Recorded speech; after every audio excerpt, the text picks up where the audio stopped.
Have you ever wondered what it would look like to actually make more money? In PT school, they actually told us that we couldn't work. This is not a joke. This is the real deal.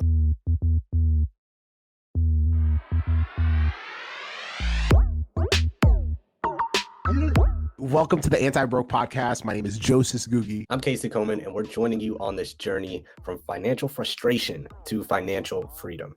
We started as physical therapy students with one goal: to not be broke. And it wasn't our degrees, but the skills that we learned outside of the classroom that changed the game for us and our careers. Today, we're not just surviving, but we're thriving with multiple businesses that have soared into the six figures and beyond.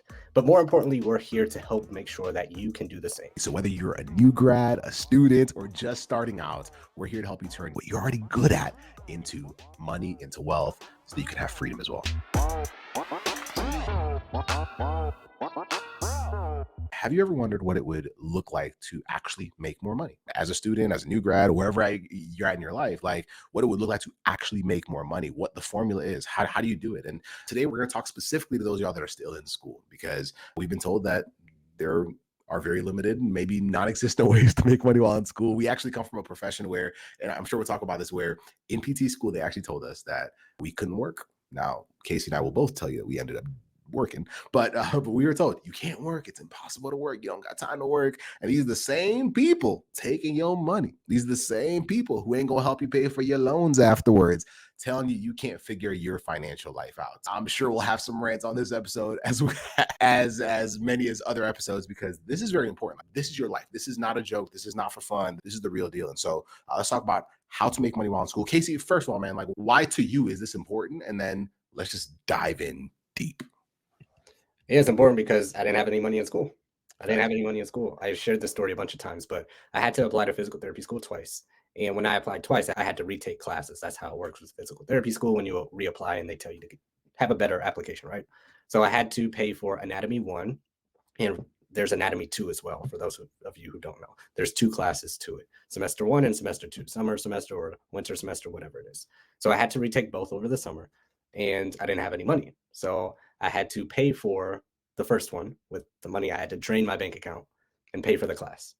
Then I had to go caddy during the summer, during the day. And caddy is a golf caddy. You carry their bags and you help them golf. These rich people golf, right? Then between those like 4 to 6 weeks of that Anatomy 1 class, I had to build up my bankroll, right? And the next class was like $1,200. So the first class was like $1,200. The next one was like $1,200. So I had to make $1,200 in like 4 to 6 weeks or so. So I did that, and I barely had enough to pay for the next class, for Anatomy 2. I passed Anatomy 1, got an A. Hooray, good story, right? But I needed the money for Anatomy 2. So I had to drain my account again, and I was $20 short. And luckily, in my glove compartment, I saved a $20 in case for emergencies, and that was an emergency. So I reached over, grabbed the last 20 I had, put the cash together, went inside the registrar's office, and paid for the class. Long story short, I'm on the Anti-Broke Podcast with you. If I did not have that $20, if I did not have that job, if I did not have that money, I don't know. Maybe we wouldn't be here. Maybe our journey would look different. Maybe it would just be Joseph's here. Maybe I'd be a year behind living. So I don't know, right? It's the butterfly effect. Who knows what would have happened if I didn't have that money? But that's why it's important, because I was there. I was literally that student in your type of situation. We all have different situations and different stories and different backgrounds, but that was mine. And this is why money is so important to me, because I know what it's like to see zero in the account. Luckily, I have great family, great support, great parents. I never went hungry, never went homeless. I'm far beyond blessed. But I also know how it is to have $0 in that account and have more than $0 in that account. So that's why it's important. Figure out, like, why is this important to you? Don't just listen to us talk about the different things that we'll teach y'all and things that we'll introduce you or questions we'll ask you, but ask yourself, like, why does this matter to me? Look at your life right now and be like, yo, am I good? And then also ask, if I were to learn how to generate more money, if I were to learn how to figure this out, like, how would my life change? Like, what would improve? Because once you have that awareness, then you'll walk into this journey with us with way more intention, right? Otherwise, it'll just be a nice, cool podcast that you listen to for fun on your way to class or wherever, or maybe on your way to the gym. And so that's going to be the biggest thing for you. Mine was a little different. Mine was just a backstory of being an immigrant, right? So for us, like, we came from Kenya when I was 6 years old, East Africa. Both parents had really solid jobs, and came to the US with the idea that, well, when you come to the States, things just get better financially, right? Because this is like the land flowing with milk and honey or whatever you're told, right? It was the exact opposite. As soon as we came to the States, it was not what we expected. In fact, my parents, who had very solid careers in Kenya, had to start from zero. Like my dad worked for a private organization, my mom worked for the government, really good jobs, we were good. And then coming to the States, like we had a nanny in Kenya. So we come to the States and you don't realize that like certain things are just not accepted. Like it doesn't transfer over. So my dad was like, he didn't have a job, right? Because a lot of those skills were not, even though he could do the job here, the degrees or whatever the case might be were just not accepted. So he had to go back to school. Same with my mom. I had to go back to school. So I'm watching my parents as a kid go from that to working at a grocery store. My dad's working at a factory at night. You're losing time away from home. And that starts to build up this idea. Wait a minute, I got to have a career where I'm having time, money, and freedom, until you realize that the way the school system is set up, the amount of debt that you're in. For us, it was physical therapy. You start to realize that you end up back in the same hole that my parents were in, which that shouldn't be the case. That shouldn't be possible. What? Like I'm gonna have a doctorate as a physical therapist. What you talking about? And so for me, it was my second year of PT school where I was like, oh crap, I gotta figure this out. This is like what I'm gonna get paid as a PT, like is not that much money, especially with the amount of debt and the cost going up, inflation. I started to understand what many of you are probably starting to understand now. And so that was huge for me. And that's why it's been pivotal. And for me, time was huge. Like we have 2 kids now. My wife and I live in Tampa, Florida now. We're like, yo, like we wanted to have this life where we could be at home, where we could have the freedom, where we could have the time. And it started with us making the decision as students. So start figuring it out now together. We'll tell y'all how we did it. We'll give you stories of how other students that we've had, how they have done it. But it's possible first. It's possible to make money while in school. So let's now share with you how. So Casey, start us off. What are some of the best ways, or what are some of the ways that either you or some of our students have used to make money while in school? Yeah, the easiest way is a job, of course. So let's just start at the basics. Let's then work our way and get fancy and fun with it. So the basic way is the job. So how I like to look at jobs is anything that can hopefully revolve around your schedule, which is your priority in school. Now, underneath that label as a job, there are a bunch of different branches and subsets and stuff we'll go into. But the first one is a job. Let's just start easy. So what is easy around you to help you make money? Some of you may already have that. Some of you may not. Is it being an RA at the school, like a resident assistant? Is it being a tutor, a teacher's assistant? Is it working at the cafeteria? Is it working with landscaping? Is it at the library? What is around you?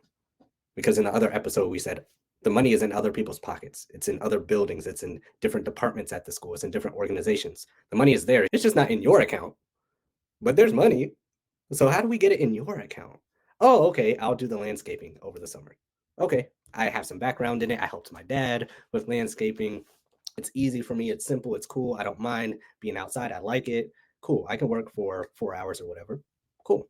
Let's take that money from the landscaping department and put it in my account. And it just goes on and on. Babysitting, the list. It'll take too long if I go into the list. But the first one is a job, right? And how can we find a job or create a job, right? Which we'll talk about in a second, to work around my school schedule. So that's the first one. I'll stop there. Where should we branch from there before we keep going? Let's start with the stuff that they have at their disposal. Jobs, anything else you can think of before we switch gears a little bit? Yeah. So the other thing that comes to mind is what you already know how to do. Hmm. And I just mentioned that with the jobs, with the landscaping scenario, but what do you like to do and what are you already good at doing? So if it is landscaping, you can create your own business. Why not? You can work for the department on campus, or you can build your own little business and say, hey, Miss Johnson, down the street, knock, I can mow your lawn, right? And that's creating a business technically. That's creating an income source that's taking the money from her account into yours in exchange for a service. Hey, you need your grass cut. I know your back's been hurting because you've been my neighbor for X amount of years, and I've seen you've been old since I've been a child. So I can cut your grass, and I need 20, 40, whatever dollars, or $60 for the whole yard, or $100, whatever, for the month, or whatever that is, because you're already good at landscaping. What if you're already good with children, babysitting? What if you're already good with music, playing music for different organizations? What if you're already good at math? Somebody's kid that you know is not good at math. They're struggling, right? And you're offering math help to solve a problem in exchange for money in their account to your account. So that's the next part we would look into. What do you already have at your disposal? We talked about jobs at your disposal, but within you, what do you already have? So that would be next. I love it. I love it. I love it. There's something, and as y'all are listening to this, just pay attention to how you're receiving this right now because you might be thinking, oh, but that sounds like more work. But that, listen, everything is work, right? Struggling is work. But one thing that has helped me a lot is I am a big fan of leverage, right? So when I can see leverage being part of the journey, it just makes way more sense. So basically, leverage means that I can use a fairly little amount of effort to actually move something bigger to have a big result. And so one of the things that we've noticed, and we actually do have a class, by the way. So if you guys go to moneyinclasstraining.com, we have a class coming up soon, depending on when you're listening to this. We're actually going to break this down over a 90-minute free class. And we're going to share with y'all what our students are doing differently to make some serious money while in class. But one of the biggest things has to do with problems. Yeah, problems. Right? So most of us have been led to think, let me ask y'all, like, how many of you have ever been told that in order to make more money, you have to work harder? Or in order to get anything in life, you have to work harder?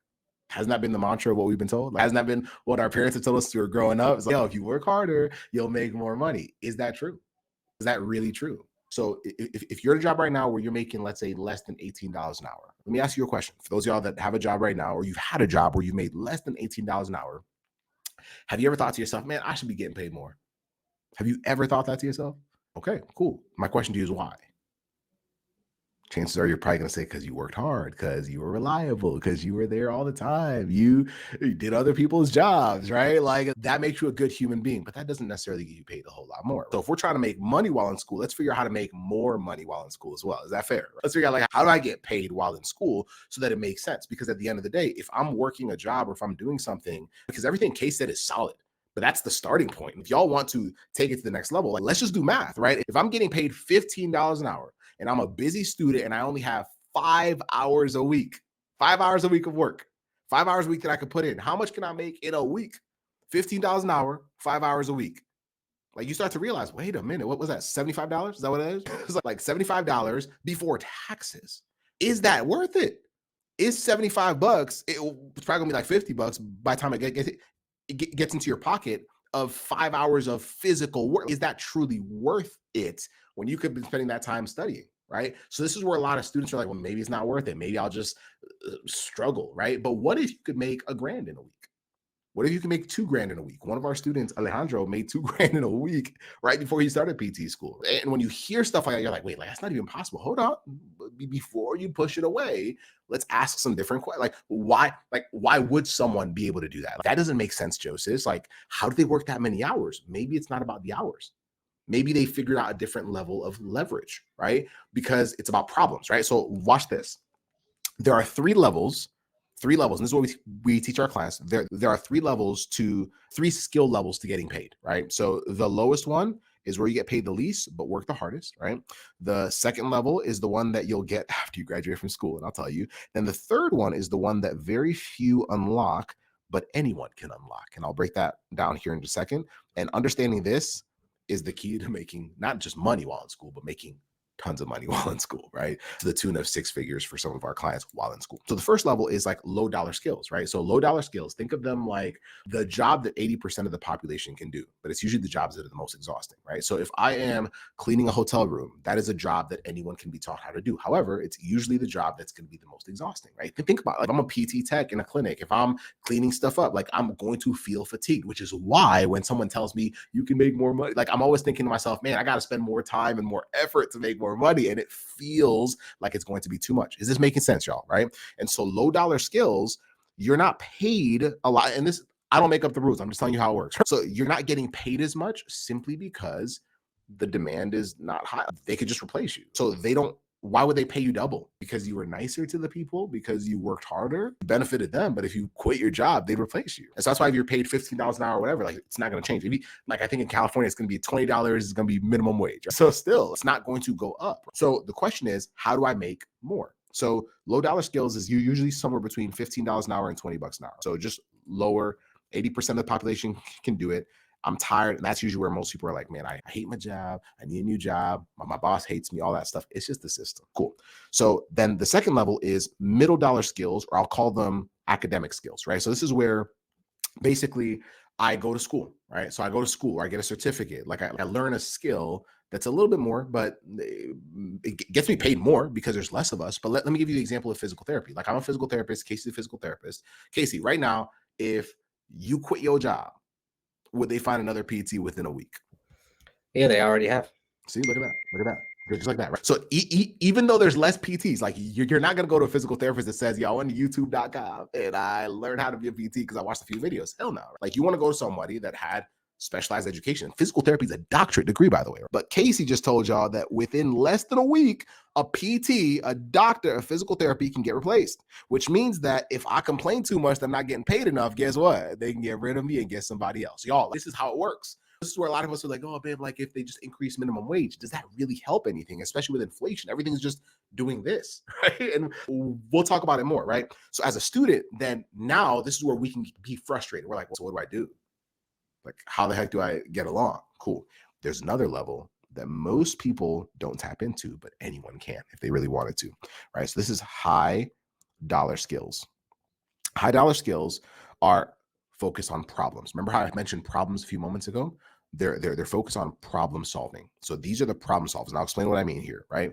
But the bottom two levels are focused on the amount of time and effort that I do at a job. But the highest level is focused on me learning how to take skills that I already have. And this is how our students do it. Learning how to take the things I'm already good at, but not just doing it, but learning how to solve a big problem with it. So for example, one of our students speaks Spanish, right? He was like, I'm good at Spanish. So he figured, okay, like what's a big problem that I can solve? So he figured out he could actually help clinicians like other PTs, other chiropractors who work in states where people like where patients speak Spanish, right? And don't speak English. So they actually need a translator, but they don't have enough translators. Right? And so he's like, oh, that's a problem because the PTs or the clinicians don't have a way of making sure that the patient is able to complete their whole plan of care, right? And so what starts to happen is a patient can come in, misunderstand something, maybe come once or twice, they're still hurting and they quit and they think PT is never going to work. So they go back to pain medications and thinking that they're never going to be able to move the way they used to again, when in reality, it was a communication issue.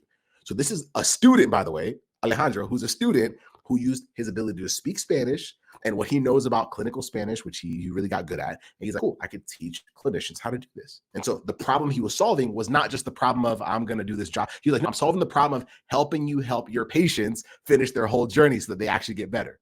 He's like, I'm also helping you solve the problem of the fact that if you learn how to speak clinical Spanish, in some places, you can actually get a raise. You can get paid more because now you're more valuable. So he's literally increasing the value of these clinicians. Right? And so as a student, he was like, I can take something I'm good at now, solve a big problem. And if I can do that, then someone would be willing to pay me a lot more money to solve that problem. Is that making sense? And that was when he unlocked his first $2,000 week.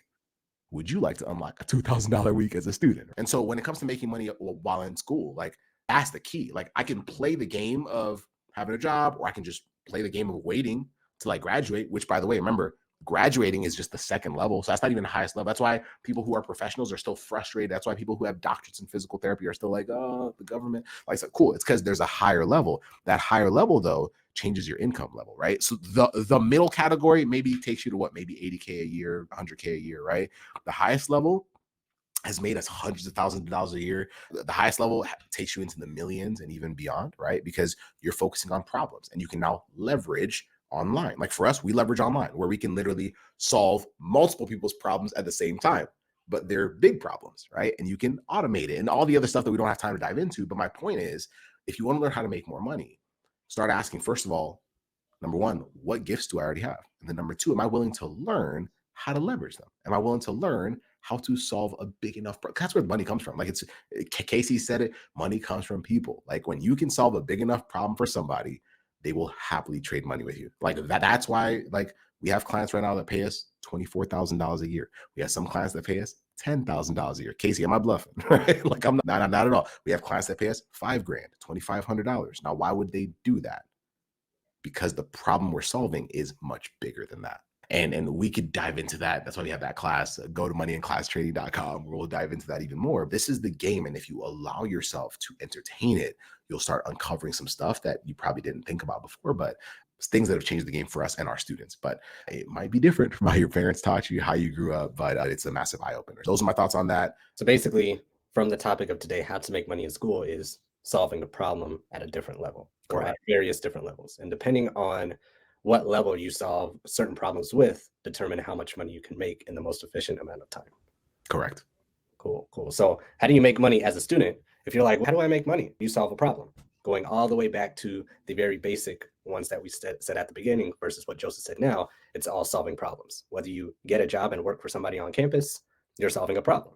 And in return for that problem, you're getting $15 an hour, maybe more, maybe less, right? Or if you solve a different kind of problem at a different level, you might get $2,000 in a week or in a day, right? And that's how you can make money as a student, by solving problems. And depending on what that problem is and how big it is and how you solve it, depends on how much money you make. Even if you're a student, and you can be a student to do this, you can be not a student to do this, You got it. be whatever age to do this as well. So you don't need a certification to do some of it. You got it. And this is why we're going to be setting up pretty soon. We'll likely be having a chat room where y'all can actually tune in live or ask questions live as we record these, because this is an episode I already know would have gotten questions, man. Like, I already know people would be in the comments, be like, yo, hold on, clarify this and this. So if y'all do not want to miss out on that, go to antibrokepodcast.com and we'll give y'all more information on how you guys can get on that list, so that when we do have that open, we can just let y'all know selectively, hey, y'all, here's how you can have access to that. Here's how you can ask questions way before everybody else. You'll get all the goods. That's it. This was amazing. I hope y'all found a lot of value in this. If you guys are enjoying these, man, share them out and let us know. And then if you guys have certain topics you want us to cover, if you guys just tell us. The best way to tell us is this is going to be on YouTube. So just find our YouTube channel, cashandclassuniversity.com on YouTube, and just put in the comments there, right? So we will read the comments and then we will pick topics based off what y'all got on there. We have tons of topics that we're going to be covering, y'all, but if we see some pretty cool topics that y'all highlight, because we want it to help y'all, let us know in the comments. But of course, you guys can find this Cash and Class University on YouTube. You can find this Cash and Class University on Instagram. Be sure to follow us. And then of course, podcast platforms everywhere is Anti-Broke Podcast. Let's get it. This is dope. This is dope. Case. That's it. Like, subscribe, and share, and we'll see you on the next episode. All right. Y'all have a good one. Bye.